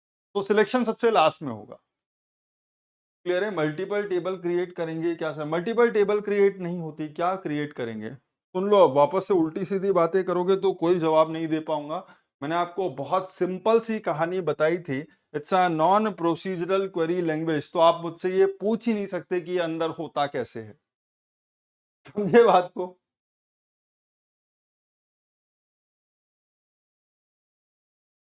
ठीक है, इट स्टार्ट्स फ्रॉम एंड कैसे होगा that is not important. Why? क्योंकि हमने क्लियरली बोल दिया it's a non procedural query language, so there will be some predefined syntax कि ये अलाउड है, ये अलाउड नहीं है, ऐसा लिख सकते हो, ऐसा नहीं लिख सकते हो। तो जो जो चीजें अलाउड नहीं है उनका डिस्कशन करेंगे कि क्या नहीं लिखा जा सकता, ठीक है। और अगर कुछ स्पेसिफिक काम करना है तो उसको करवाने का क्या तरीका है, हमको वो सिंटेक्स समझने हैं। इंटरनली कैसे होगा, दैट्स अ डिफरेंट स्टोरी, क्योंकि नॉन प्रोसीजरल क्वेरी लैंग्वेज है, इसका मतलब आपको प्रोसीजर डिफाइन करके दिया ही नहीं गया है कि ये काम कैसे करता है, आपको सिंटेक्स डिफाइन किया गया है कि ऐसा करोगे तो ये होगा। समझे बात को? तो this is a complete query actually, this is a complete query. If you think of it as a whole, then this is a single query. समझे? Let's select distinct something from all these relations where certain conditions are satisfied. सुनिए, अब group by कैसे काम करेगा sir? Where clause का जो output है उसके ऊपर ग्रुप बाय क्लॉज अप्लाई होगा। वेयर क्लॉज का जो आउटपुट है उसके ऊपर ग्रुप बाय क्लॉज अप्लाई होगा। इसका मतलब सिलेक्ट क्लॉज, आपको वेयर क्लॉज से जो टपल्स मिले हैं उनका रिजल्ट ग्रुप होगा using group by clause based on attributes जो आपके ग्रुप बाय क्लॉज में है। इतना ठीक? इतना ठीक? एसक्यूएल क्लॉजेस समझ में आए? इनका और डिस्कशन होगा। मैंने बोला ना, अभी मैं सिर्फ आपको एक इंट्रोडक्शन दे रहा हूं कि क्या क्या चीजें हैं। मैं आपको सिर्फ एक इंट्रोडक्शन दे रहा हूं कि क्या क्या चीजें हैं, मैं इनमें से किसी भी चीज को आज एक्सप्लेन नहीं करने वाला। नेक्स्ट आता है एग्रीगेट फंक्शंस। नेक्स्ट आता है एग्रीगेट फंक्शंस। तो जैसा मैंने बोला कि भाई ये मिनिमम मैक्सिमम टाइप का काम हम सीधे सीधे नहीं कर सकते रिलेशनल अलजेब्रा में, तो उन चीजों के लिए एसक्यूएल में एग्रीगेट फंक्शंस डिफाइन करके दिए गए। क्या है aggregate functions? So there are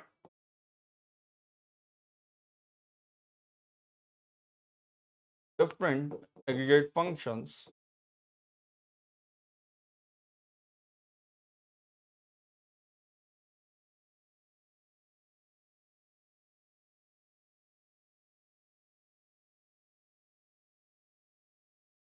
available in SQL। क्या क्या है, कोई नाम बताएगा? कौन कौन से हैं? कुछ पढ़ा भी है आप लोगों ने, कुछ तो बता दो।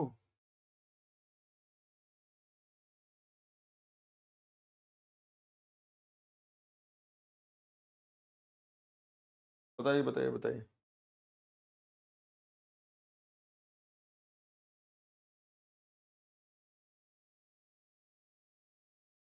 काउंट, मैक्स मिन मैक्स सम काउंट, एक और एवरेज, राइट, एक और है count is one,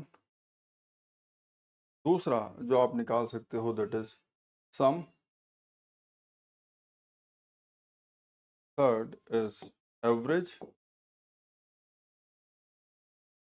fourth minimum,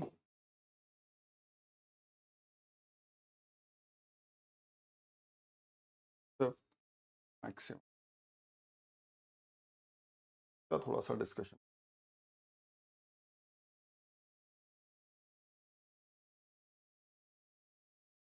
चलो सर, अगर मैंने ऐसा कुछ लिखा काउंट एस्ट्रिक, तो ये क्या करेगा?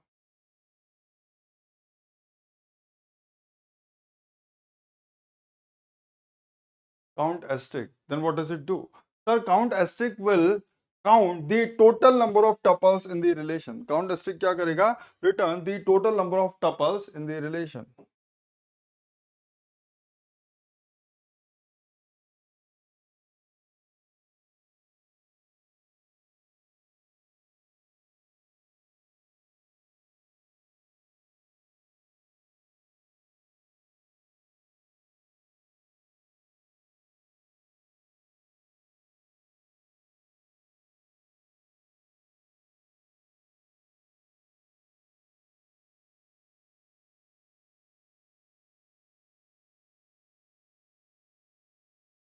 Okay.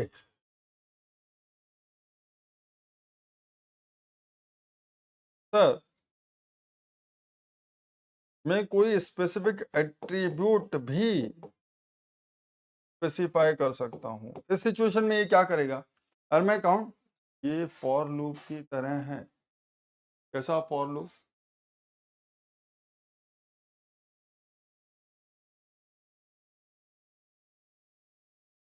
काउंट तो नंबर ऑफ टपल्स रिटर्न कर रहा है ना।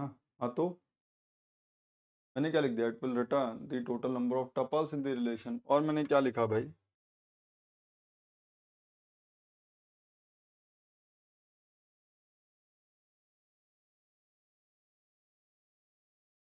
चलिए, ये काउंट एट्रीब्यूट क्या करेगा sir?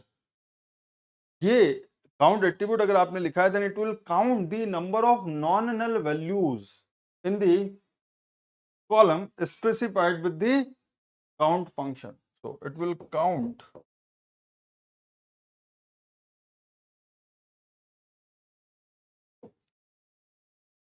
The non null values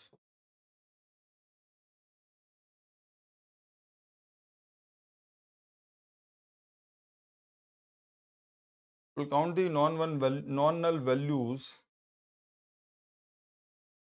in the column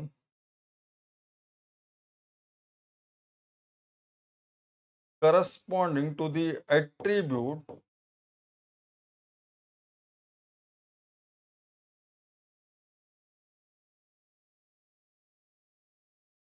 the column corresponding to the attribute specified with count aggregate function।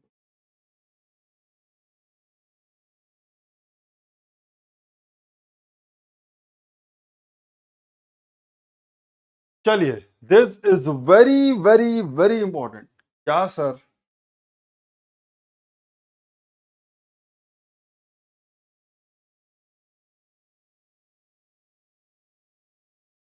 नल, क्या नल की वैल्यू जीरो होती है? जस्ट 1 मिनट, 1 मिनट में पानी पी लूं।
चलिए, क्या है नल? सर क्या नल जीरो होता है? नहीं सर, नल जीरो नहीं होता, ये गलत फहमी है। सर क्या हमको नल की वैल्यू पता है? नहीं सर, हमको नल की वैल्यू भी नहीं पता। तो अगर मैं नल के बारे में बात करूं तो first thing, null is a non zero unknown value.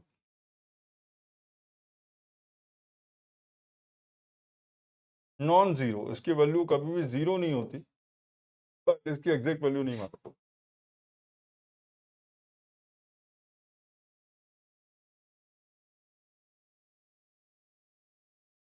Second thing, no two nulls are equal.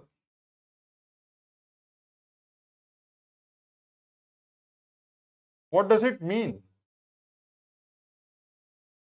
आप कभी भी ऐसा नहीं कर सकते दैट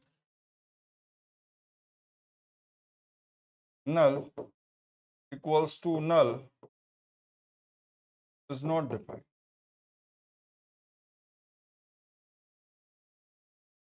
तो ना नल वैल्यू, ऐसा मत सोचो कि आप बोलोगे नल इक्वल्स टू नल तो काम चल जाएगा, या तो फिर आप बोलोगे सर मैंने आपसे बोला, मान लो मैंने आपसे ये चीज पूछी that retrieve the EIDs of the employee जिनका कोई पासपोर्ट नहीं है, तो आप वहां बोलोगे क्या? Sir where passport number equals to null. तो ये कर पाओगे क्या? नहीं सर, ये नहीं कर सकते। नल के साथ कंपैरिजन के लिए आपके जो नॉर्मल इक्वालिटी ऑपरेटर्स हैं यूज नहीं हो सकते, क्योंकि दो नल एक्चुअल में इक्वल होते ही नहीं है। No two nulls are equal, this is another thing. इसको कैसे कंपेयर करते हैं, इसके लिए एक अलग से ऑपरेशन डिफाइन किया गया है जिसको मैं बोलता हूं इज। इसको मैं बोलता हूं is. Passport number is null, passport number is not null.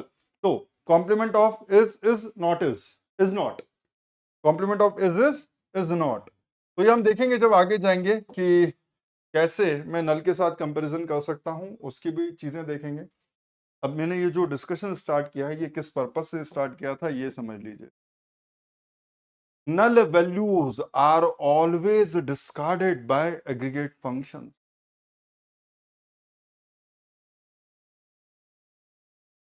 Null values are always discarded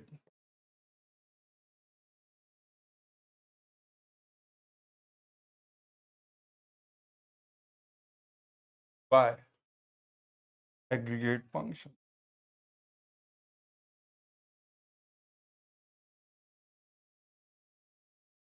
aggregate function को, आपके जितने भी एग्रीगेट फंक्शंस डिफाइंड हैं उनको नल को रिकॉग्नाइज करवाना समझाया गया है इंटरनली। और जैसे ही कोई भी एग्रीगेट फंक्शन नल को देखेगा तो उसको डिस्कार्ड कर देगा, उसको काउंट ही नहीं करेगा, बोले बेटा तू भाई बाहर जा। ठीक है। चौथी चीज, अगर मैं कभी भी ऐसा पूछूं what will be null plus 5, what will be null plus 5,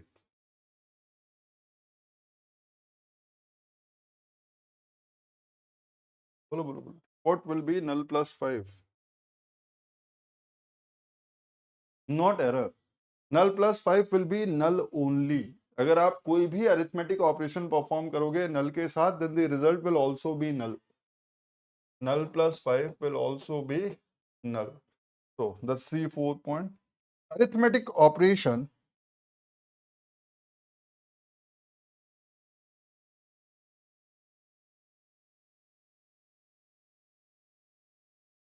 with null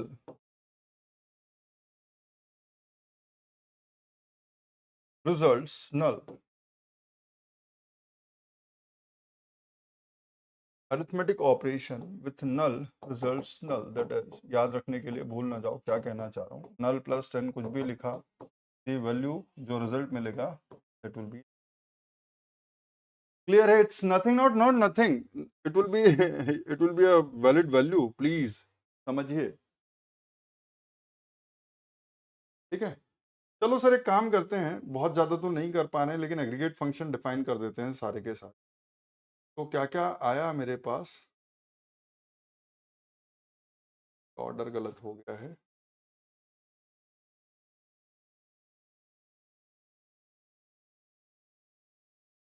हम लोगों ने एग्रीगेट फंक्शन डिफाइन किए हैं। काउंट, काउंट में दो डिफरेंट तरीके हैं, count asterisk and count attribute. तो अगर एस्ट्रिक बोलोगे तो उस रिलेशन में जितने भी टपल्स हैं वो सारे के सारे काउंट कर लेगा। काउंट एट्रीब्यूट बोलोगे तो उस एट्रीब्यूट में जितनी नॉन नल वैल्यूज हैं उनको काउंट कर लेगा। तो एक काम करते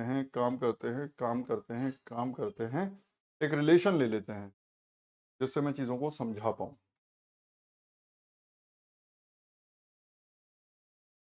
तो एक table Lee student,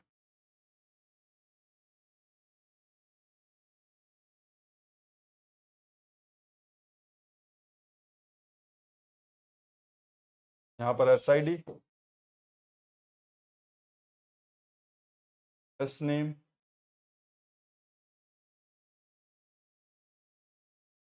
marks,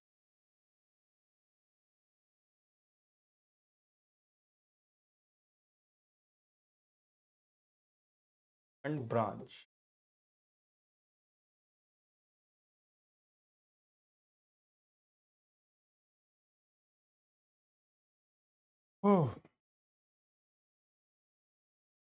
S1, S2, S3, S4, S5,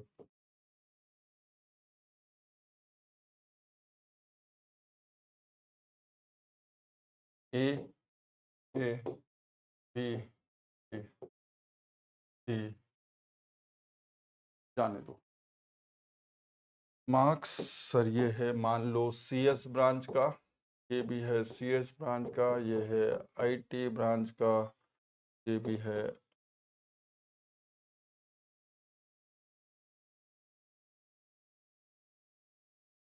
IT branch का, ये दोनों हैं EC ब्रांच के। ठीक है सर, अब मार्क्स ले लेते हैं, इसको मिले 40 नंबर, 60 नंबर।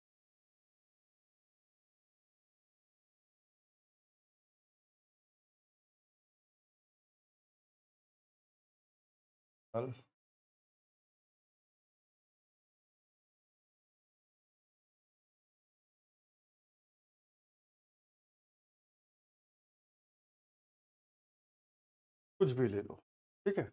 अब सुनिए, अगर मैं बोलता तो अलग अलग सब में समझा देता हूँ। अगर मैं बोलता हूँ count asterisk from student will be what?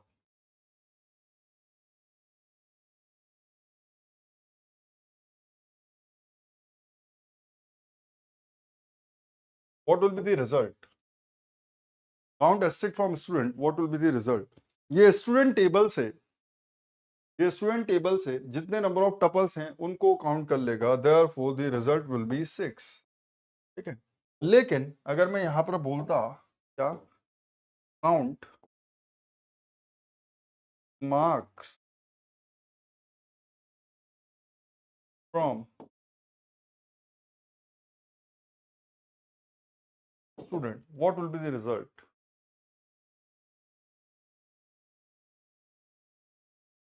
Right, null will be discarded. इसको छोड़ करके कितनी वैल्यूज हैं, नॉन नल वैल्यूज कितनी हैं? So there are 5 non null value. ठीक है, अब मैं यहां पर डिस्टिंक्ट कीवर्ड भी यूज कर सकता हूं। अगर मैं बोलूं count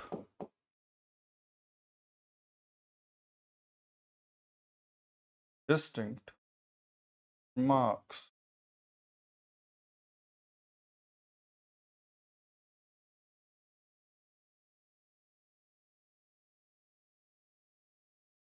from student, what will be the result?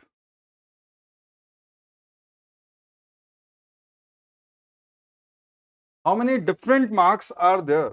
How many different marks are there in marks column? So there are 4 different marks: 40, 60, 20. So 60 again will not be repeated, and 70. So distinct marks are 4. Clear है सबको? Clear है सबको? बता दीजिए फटाफट से।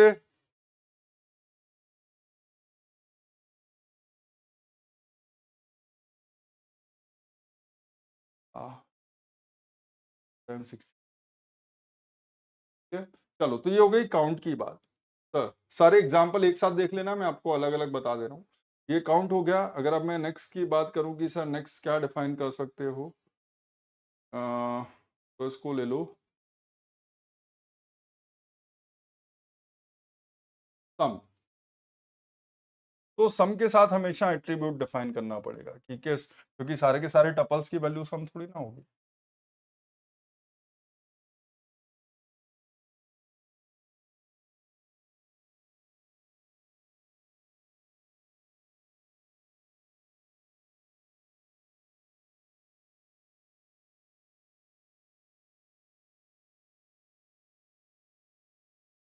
सम, और आपके साथ इसके साथ डिफाइन करोगे एट्रीब्यूट। क्या प्रोड्यूस करेगा ये? तो it will sum all the non null values. क्या करेगा? Return, it will summation, it will return the summation of all non null values of specified attribute.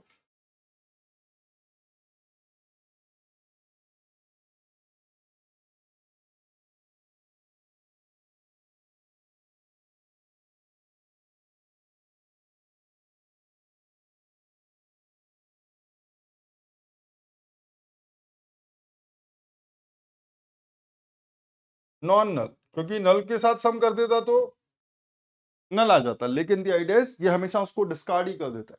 So it will return the summation of all non-null values with respect to specified attribute।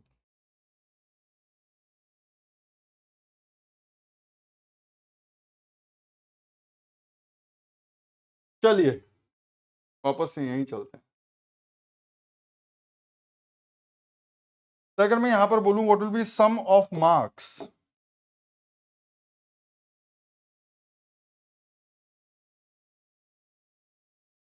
From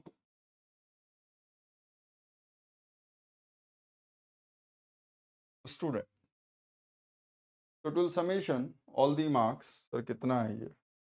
देख लो sir, value 100, 180, 70, 250। Sir अभी अभी हमने distinct वाला की concept भी समझा है, तो क्या मैं सम के साथ भी डिस्टिंक्ट यूज कर सकता हूं? बिल्कुल सर कर सकता हूं।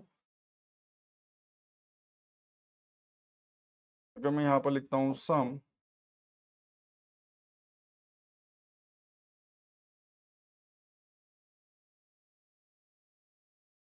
of distinct attribute, so it will produce what?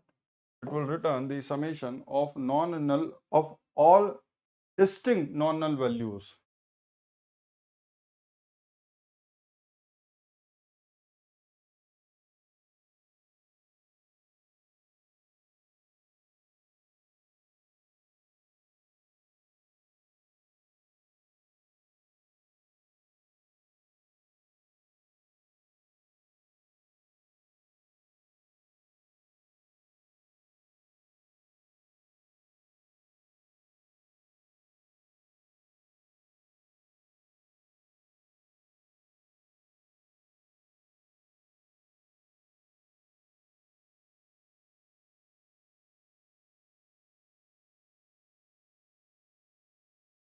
Respect to specified attribute। तो अगर मैं यहां पर बोल देता sum of distinct marks, what will be the result?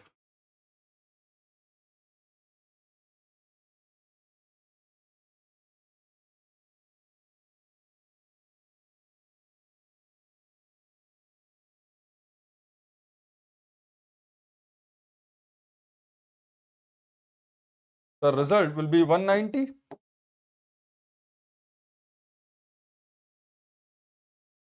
Yes, result will be 190। तो just like we defined the summation. Sir अब आपको अगर दो चीजें पता हो, कौन कौन सी दो चीजें सर? आपको एक सम पता हो और एक काउंट पता हो उस एट्रीब्यूट का, तो can you also define the average?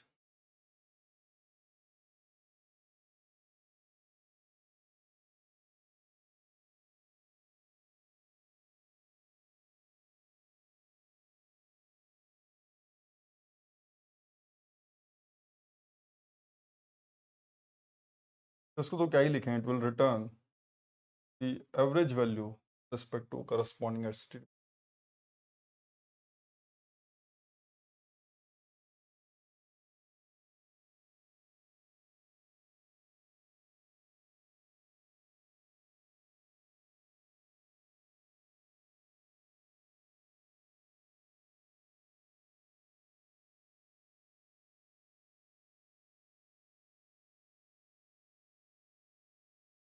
it will return the average value with respect to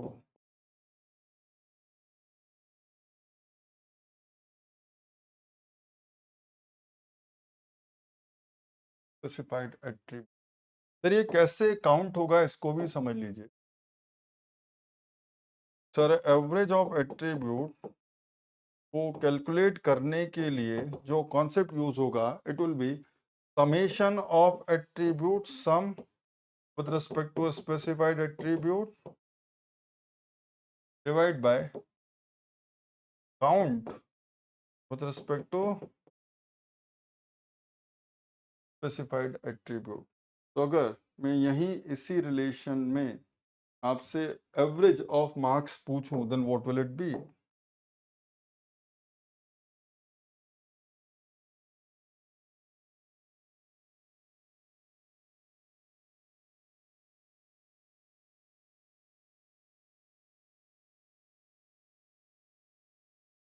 average of marks from student sir सबसे पहले ये क्या परफॉर्म करेगा? Summation of all the marks that will come out as 250। Count of all the marks will come out as 5 because it will count only non-null values, so 5. So the result will be 50. Clear? So just like simple average, we can also define average of distinct marks. उसको भी अलग से specify करो sir. अगर अगर अगर अगर अगर अगर अगर अगर अगर मैं average of distinct marks calculate करूं तो वो कैसे आएगा?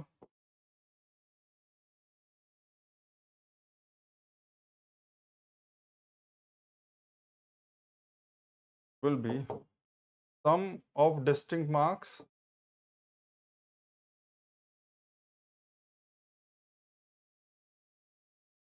कोई भी एट्रीब्यूट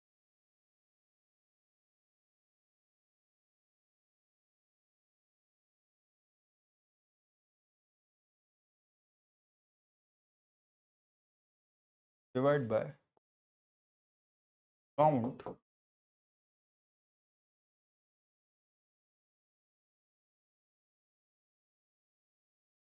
डिस्टिंक्ट एट्रीब्यूट। तो अगर मैं यहीं पर एवरेज ऑफ डिस्टिंक्ट मार्क्स पूछता तो क्या आता?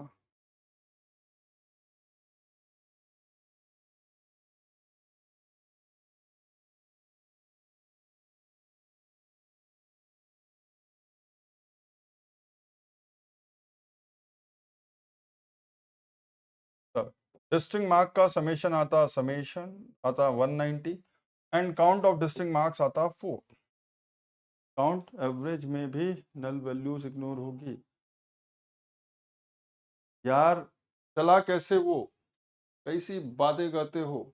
जब मैंने एवरेज निकाला तब भी मैंने काउंट उसको निकाला कैसे? Sum of attribute and count of attribute. तो sum is an aggregate of function, it is also an aggregate function, so it will also discard the null value, it will also discard the null value।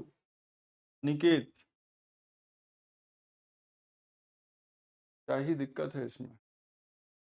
So it will return the value 47। Obviously sir what will be the type of values? Whatever the type of marks, same type। अगर ये fraction में होगा तो यहाँ पर भी result fraction में आ जाता। अगर मार्क्स इंटीजर होने चाहिए तो यहाँ पर ये जो रिजल्ट आता है ये भी अगर मार्क्स फ्रैक्शन हो सकते थे तो ये रिजल्ट भी फ्रैक्शन में आ जाता। अगर मार्क्स इंटीजर में है तो ये जो रिजल्ट आएगा ये भी इंटीजर में आएगा। Clear clear clear clear clear? Okay sir. बाकी दो तो कुछ है ही नहीं सर, ये तो मतलब समझने की ज़रूरत भी नहीं है अगर आपको कहा जाए तो। मिन एंड मैक्स तो आपको पता ही है क्या करेंगे ये।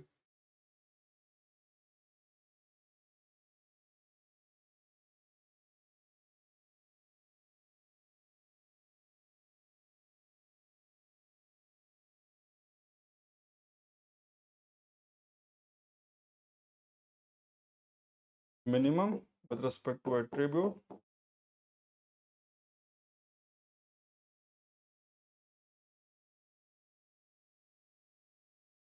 it will return the minimum value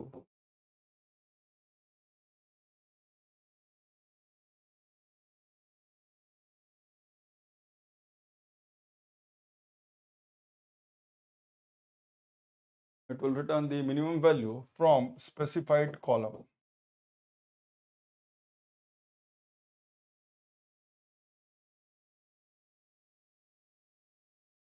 sir यहाँ पर डिस्टिंग का कोई मतलब है ही नहीं। सर यहाँ से डिस्टिंग का कोई मतलब है क्या? नहीं, एक वैल्यू रिटर्न होगी सर, डिस्टिंग भी होगी तो भी वही मिनिमम होगी, अगर डुप्लीकेटेड होगी तो भी वही वैल्यू मिनिमम होगी। सो मिनिमम एंड मैक्सिमम के रेस्पेक्ट में डिस्टिंग की कोई सिग्निफिकेंस ही नहीं है। Make sense?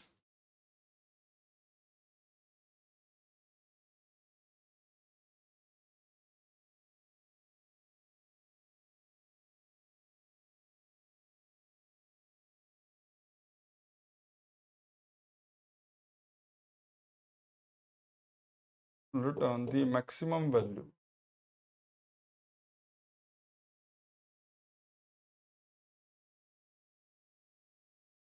from specified column.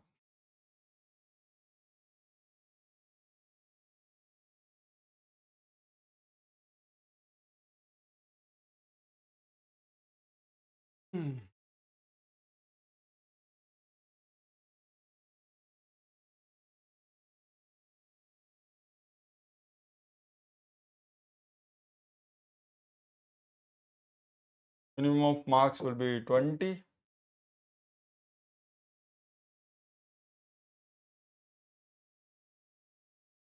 Maximum marks will be clear.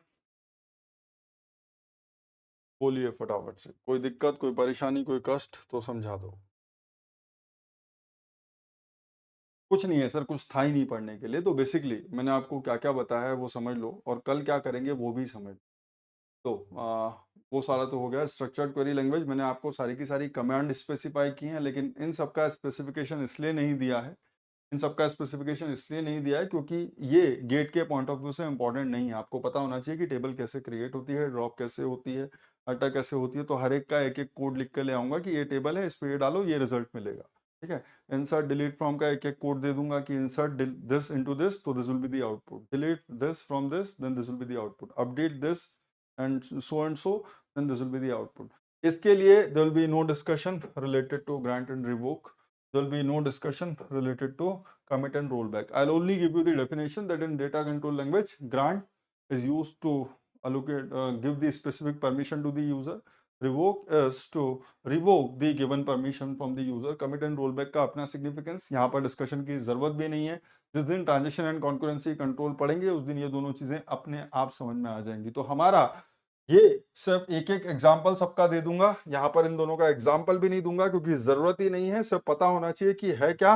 And apart from that the complete discussion will be related to select clause. ठीक है, चलिए अब मैंने आपको क्लॉजेस बता दिए हैं कि ये 5 क्लॉजेस हैं जो इंपॉर्टेंट हैं। इसके अलावा और भी बहुत सारे क्लॉज हैं, as clause, with clause, limit clause, with as, बहुत सारी और चीजें हैं। तो जो जो गेट के पॉइंट ऑफ व्यू से इंपॉर्टेंट है वो जैसे जैसे जरूरत पड़ती जाएगी वैसे वैसे एक्सप्लेन करूंगा। सारी की सारी चीजें एक साथ एक्सप्लेन कर देने से कोई फायदा नहीं है। तो कल क्या होगा सर, सारी कमांड, इन सबका मीनिंग समझेंगे कि फ्रॉम कैसे काम करता है, वेयर कैसे काम करता है, ग्रुप बाय कैसे काम करता है, हैविंग कंडीशन कैसे काम करती है, इन सब का मीनिंग समझेंगे। ठीक है, इसकी ये पूरी क्वेरी है, इस टाइप की आपकी एक क्वेरी दिखाई देगी अगर ये सारी चीजें हो तो। ये सारी चीजें हर क्वेरी में हो ये जरूरी नहीं है, ये सारी चीजें हर क्वेरी में हो ये जरूरी नहीं है। आपको जैसी रिक्वायरमेंट है वैसी क्वेरी लिखी जाएंगी। तो कल ही हम क्वेरी लिखना शुरू कर देंगे। अल्टीमेटली जो बेसिक इंफॉर्मेशन है एसक्यूएल की, वो जो थ्योरेटिकल नॉलेज है उसके अलावा ये बेसिक इंफॉर्मेशन है, ये सबको आना चाहिए। तो इसके बेसिस पे जितनी भी क्वेरीज लिखी जा सकती हैं वो सारी की सारी कल कंप्लीट हो जाएंगी। एंड एग्रीगेट फंक्शन, जो कुछ भी आपको एग्रीगेट फंक्शन से जानना था वो मैं आज ही बता चुका हूँ। इससे ज्यादा एग्रीगेट फंक्शन में कुछ है ही नहीं, इससे ज्यादा एग्रीगेट फंक्शन में कुछ है ही नहीं। और मेक सेंस? तो आई होप। बाकी एक चीज देखिए सर, ये मैंने नॉर्मल सिर्फ समझाने के लिए लिखी है, आप ये मत बोलना कि सर ये एज इट इज काम करेगा। ये क्या क्या देखा हमने सर, काउंट देख लिया, काउंट देख लिया, काउंट एट्रीब्यूट देख लिया, डिस्टिंग देख लिया। अब यहाँ पर देखिए नल इज इंपॉर्टेंट, ये बहुत जरूरी है। Null is a non zero unknown value, इसकी वैल्यू नहीं पता है। No two nulls can be equal, इसलिए नल इक्वल्स टू नल नहीं बोला जा सकता है, या तो फिर नल के साथ कंपैरिजन नहीं कराया जा सकता यूजिंग सिंपल ऑपरेटर्स। ठीक है, तो जो नया ऑपरेटर यूज होगा that will be is operator. अगर मैं जनरली एग्रीगेट फंक्शन का यूज कर रहा हूं तो null values will be discarded by the aggregate function. किसी भी तरीके से नल वैल्यूज कभी भी एग्रीगेट फंक्शन कंसिडर ही नहीं करेगा, उसको हमेशा डिस्कार्ड कर देगा। अगर आप स्पेसिफिकली कोई ऐसी कमांड लिखते हो जो किसी नल वैल्यू के अंदर कोई वैल्यू ऐड करने की या फिर कोई भी अरिथमेटिक ऑपरेशन परफॉर्म करने की कोशिश करेगी नल के साथ, तो result will always be null. ठीक है, now sum sir total summation of non null marks average summation of non null marks divide by count by non null marks minimum maximum value. अब ये सिंपल नहीं है sir, यहाँ पर actual में select होना चाहिए था, select count asterisk from student, select count marks, select select. ठीक है, तो सिलेक्ट कमांड तो इसका पार्ट है ही हमेशा, बिना सिलेक्ट के आउटपुट प्रोड्यूस नहीं होगा। सो यहाँ पर भी मैंने आधे लिखा, select minimum marks from student, select maximum marks from student, उन सबकी जरूरत नहीं है, वो क्वेरी में देख के समझ में आता है। ठीक है, वो क्वेरी में देख करके समझ में आता है। तो this were some basic terms, that's it. फालतू परेशान होने की ज़रूरत है नहीं। जो आज हम लोगों को थोड़ा बहुत देखना था वो कर चुके, कुछ भी और शुरू करेंगे तो कम से कम 1 घंटा लगेगा, जाने दीजिए। आपके कुछ डाउट्स हैं तो पूछ लीजिए, अगर आप लोगों के मन में कोई क्वेरी है तो पूछ लीजिए, from my side I am done. लेकिन कल की क्लास जिस भी इंसान ने सिंसियरली अटेंड नहीं की उसको एसक्यूएल समझ में नहीं आएगा कल, और एक क्लास परसों वाली, क्योंकि परसों मैं आप लोगों को नेस्टेड क्वेरीज का कॉन्सेप्ट बताऊंगा। जिस 90 और 90 तो ज्यादा हो जाएगा, 70% questions that has been asked in the GATE exam from SQL are from nested SQL queries. तो अगर नॉर्मल क्वेरी समझ में नहीं आई तो नेस्टेड समझ में नहीं आएगी, और नेस्टेड और नॉर्मल क्वेरी समझ में नहीं आई तो एसक्यूएल खत्म। इसका मतलब 3 नंबर आपके गेट के खत्म हो चुके। ठीक है, बहुत आसान टॉपिक है, शुरुआत में बहुत क्लमजी लगेगा। जिन लोगों को रिलेशनल अलजेब्रा भी टफ लग रहा हो उनसे बस एक ही रिक्वेस्ट है कि उसको थोड़ा सा प्रोसेस करो, 2-3 बार उसको रिवाइज करना पड़ता है तब जाकर के चीजें आती हैं। हाँ, जिसको सब क्वेरीज वही नेस्टेड क्वेरीज कहलाती है। Query with in query is सब क्वेरी और नेस्टेड क्वेरी। ठीक है प्रीतम, चलिए। सो that will be all. If you guys don't have any doubt, then thank you very much. Good night. कल मिलते हैं इसी कॉन्सेप्ट के। Bye bye.